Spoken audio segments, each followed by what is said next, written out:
everybody, my name is Laurie, and in this session we're teaching the verbs have, has, and had. When teaching grammar, remember to teach meaning before form. That means that before you start talking about irregular verbs and the third person singular, you need to make sure that students understand the meaning and the use of the structure. In this case, when we're teaching have, has, and had, we want to make sure that students know what they mean and how to use them. So what does having something mean? Go ahead and look it up. You're going to find a very extensive definition with many uses and many sub-definitions. You can have your students use have to talk about their physical features. For example, I have brown eyes, I have red hair. They can describe their family relationships or personal relationships. I have two sisters, I have a boss. They can describe their belongings. For example, I have a small car. I have a big apartment. They can talk about physical conditions like, oh, I have a headache. I have a sore throat. Or they can talk about abstract concepts. For example, I have time. I have an idea. When learners understand the meaning of have, it's time to pay attention to form.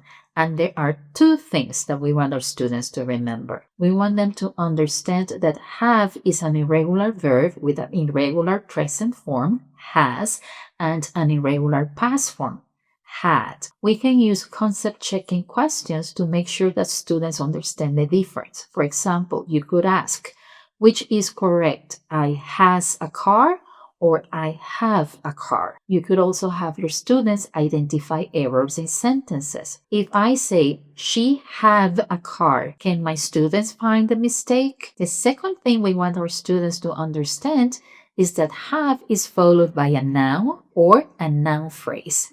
Have your students identify the noun or noun phrases in different sentences. For example, can they identify the noun phrase in I have an old dog house? And don't forget to review the negative form. A very common mistake students make is to say I haven't a car or she hasn't a sister.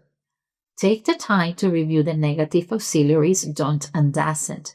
You can elicit the rules from your students or have them use a grammar resource to review. Next, use control practice to work on accuracy. Students need to pay attention to form, and they need to be able to identify when to use have, has, and had correctly.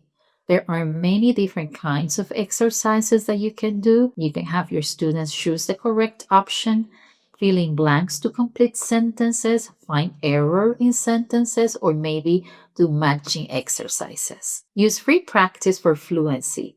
Free practice allows your students to use the grammar content for communication and is a great opportunity to have your students connect the content to their personal experiences. They can describe the content of their bags and a classmate's bag. For example, I have a pen, she has 2 crayons.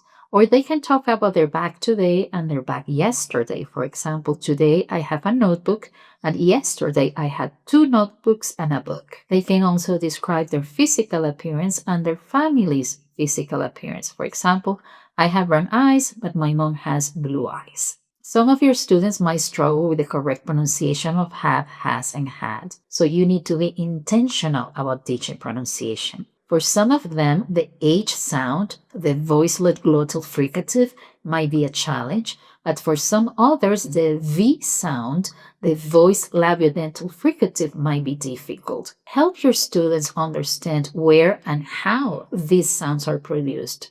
They can use a mirror and their hands to feel where and how to produce these sounds. Do you have any good ideas to teach have, has, and had? Share them in the comments. And follow our series How to Teach for more fun tips on teaching. Happy teaching, everybody. See you around.